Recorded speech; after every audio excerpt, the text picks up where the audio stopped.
트럼프 당선인은 미국 내 원유와 가스 수출을 늘려 에너지 강국으로 도약하겠다는 드릴 베이비 드릴 공약을 내세워왔습니다. We're going to drill, baby, drill. We are going to bring energy down by 50%, 50% within 12 months from January 20th.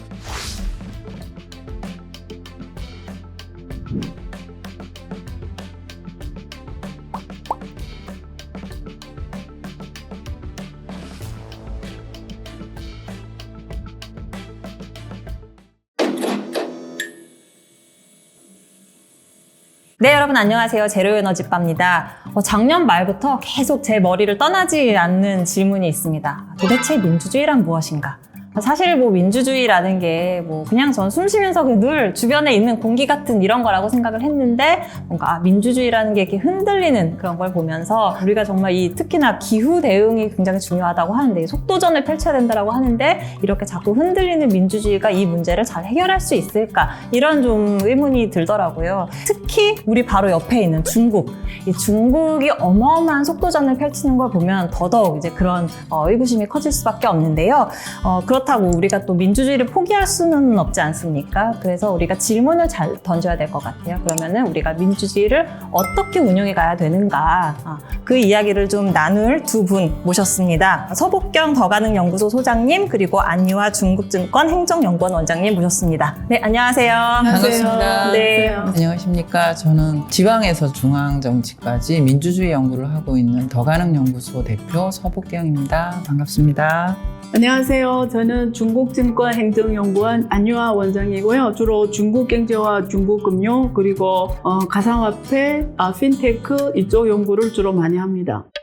서 대표님은 기후정치 바람 하시면서 그때 저 처음 뵀는데 그 후에 어떻게 지내고 계신지. 글로벌하게도 그렇고 국내적으로도 정책 변화가 일단 여러 가지가 있었고 그거 쫓아가면서 공부도 하고 그다음에 지금은 이제 작년에가 기후정치 바람 1기였고요. 네. 지금 2기 준비하고 있거든요. 네. 그래서 다시 이제 한 18,000명 정도 표본으로 전국조사 지금 기획 거의 끝나가고요. 네. 또 그 조사에 들어가고 그 다음에 이제 조사 끝나게 되면은 지금 계획으로는 한 3월 말 정도 이제 공표하면서 또 이제 1년 사이에 주요하게 부상한 이슈에 대해서 유권자들의 의향이 어떤지 또 내년에는 지방선거가 있고 그 다음에 이제 올해는 어떻게 될지 모르겠지만 또 이제 정치 일정들에 있어서 그 정치 태도가 어떠신지 기후 관련 이런 것들을 결과를 공표할 예정입니다. 네. 안 원장님께서는 저도 이제 추천을 받아서 연락을 드리긴 했는데 제가 생각한 것 이상으로 어마어마한 분이셨다고 엄청난 인사를 도대체 다들 어떻게 섭외했냐고 막 그러더라고요. 안유아의 경제투자론이라고 네. 하는 유튜브도 운영하면서 무려 17만 네, 맞아요. 구독자를 네. 보유하고 계세요. 네. 네. 전에 그 정책연구원 자본시장연구원이라고 네. 거기서 국제금융을 했고 그러면서 방송 생활이 시작이 돼서 유튜브도 하게 됐고 KBS나 이런 데서 관련 주제로 많이 나가다 보니까 중국 관련해서는 많이 아시는 것 같아요. 네. 네, 중국 연구하시는 분들은. 네. 네. 1만 명만 좀 꼬았으면 좋겠어요. 저희 채널. 섭외 전화 드리면서 제가 네. 그 채널을 한번 훑어봤습니다. 그래서 어떤 이야기를 하시나. 근데 보니까 대부분 이제 말씀하신 대로 경제, 투자 맞아요. 이런 쪽 네. 말씀하시는데 그 중에 오늘 이야기할 주제랑 좀 관련이 있는 게 있더라고요. 네. 중국의 시각으로 보는 윤 대통령 비상계엄. 이라고 하는 영상 되게 재밌게 봤어요. 인상 깊게 봤는데 그 중에서 제가 이제 기억에 남는 거는 중국은 그렇게 정치 경험이 없는 사람이 지도자 자리까지 가는 게 사실 불가능하다라고 말씀하셨어요. 오히려 맞아요. 중국은 될성 부른 사람은 오히려 제일 어려운 험지를 보내서 이렇게 밟아 올라오게 맞아요. 한다. 그래서 궁금해지더라고요. 중국에서는 그런 지도부 구성이 어떤 식으로 이루어지는지. 일단은 그 중국 공산당 조직이 있잖아요. 지금은 아닌데 옛날에 공산당원이었어요. 근데 공산당원이 배양하는 체계가 있어요. 네. 사실 중국의 공산당 일당 독재라고 하지만 조직이 짜여지지는 않고 되게 느슨해요. 무슨 말이냐면 주로 그 기층에 있는 이런 당원 학습이나 이런 게 정기적으로 있기는 해요. 근데 그게 그렇게 막 강도가 높고 이런 공부는 아니고 그냥 일반적인 이런 정책 제도 공부를 시켜요. 당원들을. 그래서 당원, 비당원 중에서 당원이 비당원도 공부를 좀 더 한다 보면 되는데, 근데 이렇게 각 기관, 단체 이런 데서 장이 어차피 필요하잖아. 장, 이래 리더가. 리더들은 대부분 공산당원이어야 돼요. 그래서 보통 당원에 드는 이유가 한국 말하면 한국 여당 야당이 있지만 중국은 딱 그 공산당밖에 없기 때문에 그래서 사회에서 내가 좀 리더가 되겠다. 회사도 어디도 그러면 당원이 돼야 돼요. 그러니까 대부분 당원에 들 수밖에 없어요. 저는 왜 공산당원에 들었냐면 저는 좀 평생 교수했지만 교수할 꿈이 없고 꿈이 국유기업의 이사장 하는 거예요. 그러니까 당원에 들 수밖에 없어요. 그래서 조금 괜찮은 리더 자리에 간 당원장이 되려면 교육을 빡세게 합니다. 당교라고 있어요. 당교. 근데 이 당교가 기층부터 중앙까지 있어요. 그러니까 제일 위에 중앙통일 당교 중앙당교라고 해요. 그러면 길림성은 길림성당교. 그럼 또 시당교 이렇게 있어요. 그러면 예를 들면 저는 연길시에 있었는데 안유아 교수를 좀 그래도 연길시에서 뭔가 시키다 이러면 저를 먼저 당교를 보냅니다. 일주일이면 일주일, 뭐 이렇게 보름 이렇게 집중 교육을 시켜요. 그러면 그 교육이 모든 걸 다 아룹니다. 그리고 관에서 토론하는 거는 정말 오픈해서 토론해요. 뭐 하는 거예요?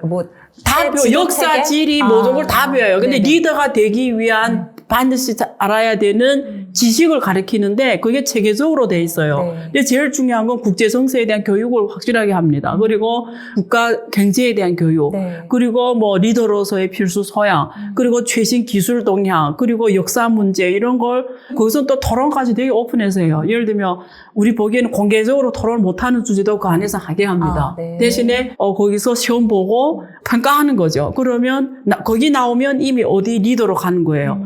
근데 또 시에서 리더 됐잖아요. 근데 이 친구는 성 리더가 된다면 또 성당교를 보내요. 그럼 또 성당교 교육은 또 더 깊이 배우겠죠. 그럼 거기서 또 점수를 보고 또 합격하면 성 리더가 되고. 근데 성에서 봤더니 좀 성에 있긴 아깝네. 중앙급으로 돼야 되네. 이러면 중앙당교를 보내요. 그럼 중앙당교 가서 공부한다. 이거는 이미 중앙에 있는 영도가 된다는 뜻이에요. 그래서 거기서 당교에서 만들어진 인맥들이 되게 중요해요. 그게 결국 중국 리더들이 제일 중요한 조직, 인맥이 만들어지는 동네가 되는 거죠. 또 궁금했던 게 지금 뭐 사실 중국이 뭐 온실가스 배출을 많이 하기도 하지만 또 이런 에너지 전환이라든가 이런 것에서도 중국이 없으면 또 안 되잖아요. 왜냐면 뭐 태양광, 배터리, 전기차 다 이제 꽉 잡고 있으니까. 근데 이렇게 중국이 에너지라든가 산업 전환 패권을 쥐게 된 게 그냥 하루아침에 누군가 똑똑한 지도자가 그냥 띡 이거 하자 이런 식의 결정이 아니었고 굉장히 오랫동안 제가 보니까 5개년 계획 이런 게 보니까 11차? 그때부터도 조금씩 계속 들어가 있었더라고요. 맞아요. 일단은 이 5개년 계획이라는 게 뭐고 어떻게 수립이 되는지 그것도 좀 궁금해요. 그러니까 중국은 사실은 2001년에 WTO에 가입을 하면서 경제가 고속 성장을 해요. 근데 그때는 조방형 경제라고 해서 상품의 질적인 부분보다도 그냥 싸게 많이 대량으로 생산해서 파는 전략. 글로벌 공방에 참여하기 시작한 게 2001년 WTO입니다. 그래서 2008년까지 금융위기 터질 때까지 고속으로 성장해요. 대가가 뭐냐면 환경오염이었어요. 그래서 북경 가면 하늘을 볼 수가 없어요. 근데 그러니까 세계적으로도 많이 그 문제가 됐고 이슈가 됐고 질타도 많이 받고 그래서 중국은 계속 거기다 수동적으로 반응했죠. 내내 선진국에서 내내 발전할 때는 공기를 엄청 오염시키고 이제 우리 이머징 국가가 하려고 하는데 왜 이래라 저래라. 2008년 베이징 올림픽 때 그래서 그때 막 인공강으로 그거 했던. 그래서 그게 계기가 더 강하게 한 계기 된 게 2008년 올림픽 딱 하자고 하니까 환경 문제가 걸려버린 거예요. 그러니까 요구를 낼 수밖에 없잖아요. 그래서 첫 번째 조치가 그 북경 중심으로 항만 경기도 같은 동네에 공장을 못하게 하고 다 밖으로 내보내고 하국성 이쪽으로 그래서 공장을 줄이는 게 첫 번째 조치고 그다음에 이 환경 문제를 깊이 생각하고 그다음에 세계적으로 만들어 가자는 긴급성이 생긴 게 그때예요. 그래서 목표를 2030년, 2060년 이렇게 세우기 시작하고 그걸 실행을 해야 되니까 아까 5개년 계획에 반영하기 시작한 거죠. 그래서 10차, 11차, 12차, 지금 13차, 14차, 올해 마지막 14차 끝났는데 계속 반영하면서 지금 어떻게 됐냐면 옛날에는 당석이 있잖아요. 예를 들면 길림성 당석이, 길림성 성장 이게 제일 높은 직이잖아요. 예를 들어 우리로 치면은 도지사. 뭐 시장. 옛날에 이런 거 뽑을 때 제일 중요한 지표가 GDP, 그 동네에서 경제 성장을 어느 만큼 시켜나가 제일 중요한 지표였어요. 근데 지금은 그게 아니고 환경, 리더의 평가 기준에 환경을 어느 만큼 오염시키지 않고 어느 만큼 환경 문제를 해결하냐가 중요한 지표로 잡아잡고 GDP는 자부적인 거로 됐어요. 그러니까 전 31개 성시에서 다 환경 문제를 우선순위로 놓으면서 지금 어떤 상황이냐면 어느 나라나 그렇잖아요. 그 나라가 사업하려면 누구한테 잘 보여야 되는 게 있잖아요. 정부 부처에 제일 중요한 부처가 환경부가 된 거예요. 환경부에서 나한테 티어를 안 주면 1년에 배출해야 되는 탄소 배출량이 있잖아요. 그 티어를 안 주면 아무리 글로벌 시장 1등 기업이라도 그만한 생산량을 못 생산해요. 그럼 내 시장 점유율이 아무리 높아도 그 환경부에서 티어가 요만큼 주면 원래 이만큼 생산할 수 있는데 요만큼밖에 못 파는 거예요. 그러니까 환경부와의 관계가 가장 중요하게 됐고 환경부가 제일 힘 있는 조직이 됐고 네. 그러니까 환경 파워가 커지니까 점점 환경에 더 관심 갖게 되고 그 문제를 더 집중해서 하게 되고 더 중요성이 올라가 버린 거죠. 그래서 중국은 지금 세계적으로 환경 규제가 제일 세요. 기업들이 코스트를 생각 안 해요, 처음에 생각 안 했어요. 네네. 그래서 그게 후에 개선이 좀 됐어요, 지금 최근에 와서. 그러니까 31개 성시가 발전 상황이 다른데 중앙정부에서 한정책으로 딱 돼버리니까 기업들 너무 많이 파산하고 죽어버리는 거예요. 그러니까 이게 연착륙이 안 된 거지. 그러니까 중국 정부에서 이것도 잘못됐다고 교정한 게 이번에 14차 5개년 계획이에요. 새로운 걸로 가는 건 좋은데 기존이 확보가 되지 않은 상황에서 바로 새로운 걸 도입해보면 안 된다. 그래서 옛날에 무슨 일도 벌어졌냐면 심양 같은 동부 삼성에서 겨울인데 이런 게 안 들어오는 거예요. 그때 그 언론에 맞아요. 엄청 많이 났잖아요. 그래서 석탄 못 쓰게 그래서 버리니까. 막 동사하고 네, 이랬던. 뭐, 동사는 모르겠는데 네. 어쨌든 다 이 집에서도 네. 이게 거의 힘들어졌죠. 아. 그게 그래 하나의 반면 교사거든요. 네. 너무 하나의 정책으로 칼전을 해버리니까 그래서 그 후에 다시 설립 후파 중국 정부에서 그 후부터는 네가 먼저 이렇게 세우기 전에 먼저 파하면 안 된다. 대안이 있고 해야 된다. 이렇게 바뀌어버린 거예요. 그래서 지금은 환경 문제에 대해서 사실 옛날보다 조금 더 공간을 좀 느슨하게 했다. 근데 지금은 근데 중국 가보면 기업들 만나면 제일 우선을 생각하는 게 환경 문제예요. 네. 예를 들면은 태양광이라든가 전기차나 이런 것들이 2000년대, 지금이야 뭐 너무 당연하지만 2000년대 그거를 국가의 중점 어떤 계획에 넣는 게 굉장히 앞선 선택이었던 것 같거든요. 그럼 5개년 계획이라는 거를 이게 누구 머리에서 그런 것들이 나오는지가 궁금해요. 아, 그거는 49년에 중화인민공화국이 만들어지면서 구소련 제도를 그대로 벤치마킹 하는 거예요. 아, 그래요? 예, 그래서 그때부터 1차 5개년 시행이 됐고 중한의 문화대혁명이 있으면서 잠깐 한 스톱이 됐다가 66년부터 다시 재개가 돼서 이렇게 온 거예요.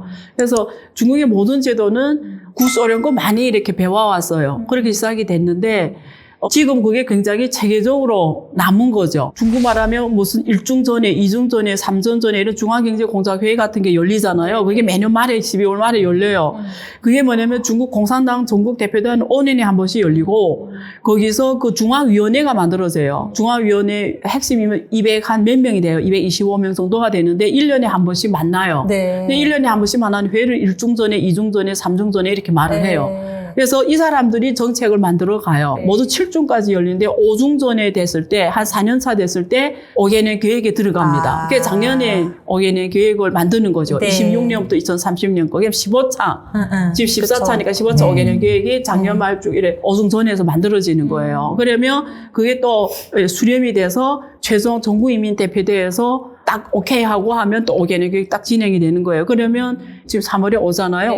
거기서 또 거기에 대한 5개년 계획에 대한 이런 그런 게 낙찰이 되는 거죠. 정책들이 하나하나. 근데 그 사전 연구를 오래 합니다. 사전 연구는 그 기존에 했던 5개년 계획의 성과에 대한 평가부터 시작을 해서 네네. 그리고 각 지방정부에서 제안을 올려요. 네. 앞으로 5개년 계획하면 어떤 거 했으면 좋겠니? 전문가들 또 이렇게 불러서 세포 조직이 다 올립니다. 그걸 다 수렴 먼저 하고 네. 그다음에 토론을 거치고 거기서 뺄 건 빼고 넣을 거 해서 중요한 거 미래 10년, 20년, 30년, 10년 그걸 각 분야의 전문가들. 예, 단기, 네. 중기, 장기로 나누어서 이렇게 계획을 쭉 세워서 가는 거죠.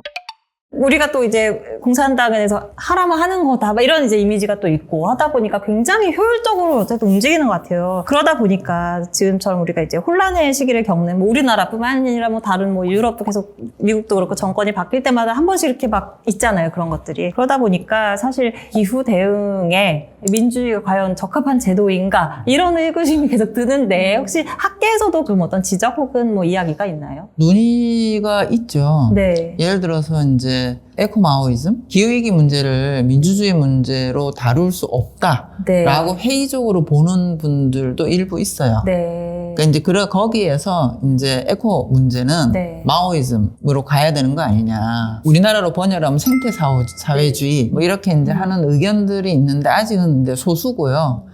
말씀 들으면서 사실 국가계획경제 시스템이라고 하는 거는 자본주의 국가에서도 많았어요. 네, 우리나라도 옛날에. 우리나라도 이제 박정희 맞아요. 정부 시기부터 5개년 계획이 계속 있었고, 지금 우리나라도 보면 어떻게 돼 있냐면은 탄소 중립 같은 경우에도 기본적으로 이제 5년 단위 계획을 수립을 하도록 되어 있고, 그다음 국토계획에 대한 거는 롱텀 20년 단위를 하는데 5년 단위 수정 가도록 하는 국토계획도 있고, 그다음에 뭐 전력 공급망 계획이라든지 이런 것도 있고, 그러니까 국가 단위에 있어서 정책 계획의 마인드는 자본주의나 아니면은 사회주의나 다 있습니다. 이제 근데 방금 말씀하셨듯이 그렇구나 했던 거는 뭐냐면 환경부가 파워 부서다. 그러니까 이 부분은 굉장히 중요한 거거든요. 지금 우리나라 같은 경우에서도 정부가 기후 문제를 어떻게 다룰 것인가라고 했을 때 기후 문제를 다룰 수 있는 권한이 큰 부서가 필요하다. 지금 환경부처럼 힘이 약한 부서는 조정, 코디네이팅 기능도 못하고 그런 상황이기 때문에 이제 정부 부처 계획을 리빌딩해야 된다. 실제로 이제 유럽의 독일이라든지 아니면 이제 영국도 그런 시도들을 했고, 기후 문제에 대해서 유럽 국가들이 대응을 해 나갈 때 네. 초기 대응 단계에서 다 기후 부서를 강화시키는 역할을 하거든요. 기후 부서하고 재정 부서를 결합을 한다라든지 아니면 기후 부서에 이제 급을 높여가지고 우리로 얘기하면 부총리급 뭐 이런 식으로 높여가지고 다른 부서의 정책들을 이제 조정할 수 있도록 하는 권한을 부여한다라든가 이런 이제 부분들은 레짐을 떠나가지고 같이 이제 하는 부분들이 많이 있구나. 그런 이제 생각들을 하게 되는 거고, 경제 발전과 민주주의가 무슨 관계냐? 네. 또는 위기라고 얘기를 하는 게 꼭 기후 위기만 있지는 않단 말이에요. 그래서 팬데믹 위기도 있을 수 있는 거고. 그럼 이제 지난번 팬데믹 위기 때 어떤 정치 체제가 더 대응을 잘했는가라고 하는 연구들이 이제 엄청 쏟아져 나와요. 이제 코로나가 끝났으니까. 그런 것들을 보면은 이제 어떤 체제가 더 잘 대응을 한다라는 게 중요한 게 아니고 왜 그런가라는 거죠. 그러니까 어떤 것은 이제 결론이 뭐 예를 들어서 이제 중국이 대응이 잘했다라는 게 나올 수도 있는데 사실 그 러시아는 그다지 잘한 편이 아니거든요. 그러니까 이게 레짐의 문제는 아닌 것 같다라고 얘기를 하면서 이제 그러면은 결과적으로 어떤 요소를 충족한 나라가 팬데믹 대응을 잘했는가라고 하는 건 이제 그 정치 체제 밑에 단위로 이렇게 해체를 해 나가고 이걸 하는데 여기에서 이제 중요했던 게 뭐냐면 뭐 이제 몇 가지 요소들이 나옵니다. 네. 그게 이제 뭐냐면 정부 당국이 신뢰할 만한 정보 제공을 했는가, 그러니까 투명하게 정보를 제공을 했는가. 네. 지금 이제 이 상황이 어떻게 진행이 되고 그렇죠. 있고 이런 부분들을 숨기지 않고 그렇죠. 믿을 수 있게 해줬는가. 그래서 이제 신뢰할 만한 정보 환경을 조성을 했는가라고 하는 게 굉장히 중요한 하나의 변수로 들어오고요. 우리나라 같은 경우에는 그래서 되게 이제 팬데믹을 잘했다라고 평가될 때 정은경 질병관리청장이 계속 나와서 일일 브리핑을 했잖아요. 그런 것들이 일종의 이제 정보 신뢰를 확보를 할 수 있었다. 이런 부분이 있었고, 중앙정부하고 지방정부 기관하고 시민사회 사이에 얼마나 협력의 네트워크를 잘 구축을 했느냐. 이런 것도 이제 중요한 지표로 들어가요. 우리나라는 OECD 기준으로 놓고 봤을 때 공공병상 수가 작은 나라예요. 그러니까 공공병원의 숫자가 작고 민간병원이 많거든요. 그러면은 코로나 대응을 하기 위해서 음압병동을 만들거나 이런 거를 할 때는 민간병원이 협조를 얻어야 되잖아요. 근데 민간병원들이 나는 돈 벌어야 되니까 협조를 못 해주겠다고 하면 대응을 못 하는 거예요. 그렇죠. 그러니까 이게 뭐냐면 이제 공공기관하고 시장 또는 시민사회 사이의 협조가 얼마나 원활하게 이루어지는가. 근데 이런 부분에 있어서는 이거는 이제 민주주의 국가는 케이스 바이 케이스가 되는 거고, 상대적으로 이제 중국 같은 경우에 있어서는 이게 위계가 있기 때문에 협조를 얻어내는 과정이라고 하는 게 훨씬 수월할 수 있는 거고, 또 하나 이제 얘기가 되는 부분이 뭐냐면 시민사회 차원에서 시민들의 능동적 참여 얼마나 그 활발하게 이루어졌는가, 이런 부분도 되게 중요한 게, 우리나라 같은 경우에 있어서는 이제 그런 부분에 평가가 되는 게 뭐냐면은 팬데믹이 왔을 때 뭐 마을 공동체라든지 주민자치회라든지 이런 쪽에서 동네 방역을 하러 막 다녀요. 그 이제 맞아요. 주민분들이 맞아요. 여기 방역을 하러도 다니고, 그 다음에 그 손소독제도 나누고, 그 다음에 격리돼 있는 분들한테 도시락도 배달하고, 그래서 여긴 그런 거 잘하는 것 예, 같아요. 애들을 맞아요. 이제 돌봄 프로그램 맞아요. 이런 부분들을 이제 긴급하게 만들어가지고 케어를 하게 되고, 이렇게 하면서 일종의 이 시민들의 자발적 참여로 이 공백을 메워가는 그 역할의 퍼센테이지가 얼마나 작동을 했는가, 이런 부분들도 맞아요. 중요한데, 이게 이제 한 사회가 가지고 있는 사회적 신뢰? 그렇죠. 그렇죠. 신뢰 자원인 거예요. 맞아요. 그러니까 이제 내가 먼저 손 내밀어야 되겠다라고 해서 누가 시키지 않아도 나서게 되는 이런 이제 힘, 이런 부분들이 얼마나 만들어졌는가. 근데 이제 이런 거는 사실 중국은 이런 이제 마지막 부분들이 어떻게 진행이 됐는가는 외부자가 정보가 별로 없으니까 평가를 잘 못하죠, 그런 맞아요. 부분. 그러니까 말씀하신 거를 이제 기후 위기로 이제 옮겨보면 민주주의냐 일당 독재 뭐라고 해야 되죠? 공산주의 체제냐. 공산주의 체제냐. 그 이건 이제 체제 정치로 보면 자체보다 레짐의 가장 상인데 네, 그 하단에 그거를 작동하게 하는 그 힘, 네. 그게 더 중요하다라는 말씀으로 그렇죠. 왜냐하면 이 민주주의 국가 중에도 대응을 잘한 나라 있고 못한 나라 있고 그 다음에 이제 사회주의 국가 중에서도 중국은 그래도 퍼포먼스가 괜찮았다고 하더라도 러시아는 퍼포먼스가 좋지 않았고 뭐 이런 게 있으니까요. 네. 이 량원홍이라는 사람 말하는 게 나는 돈 벌려고 이거 하는 게 아니다. 테슬라가 그 역할을 한 거예요. 기술을 다 공개해버려서 중국 사람들이 깜짝 놀란 거예요. 테슬라 일론 머스크 정말 존경해요. 사람들이 우리가 지금 무언가가 비어 있구나. 그리고 글로벌 흐름에서 우리가 뭔가 빠져 있구나. 5년, 10년 후에 되게 심각한 상황이 오겠구나.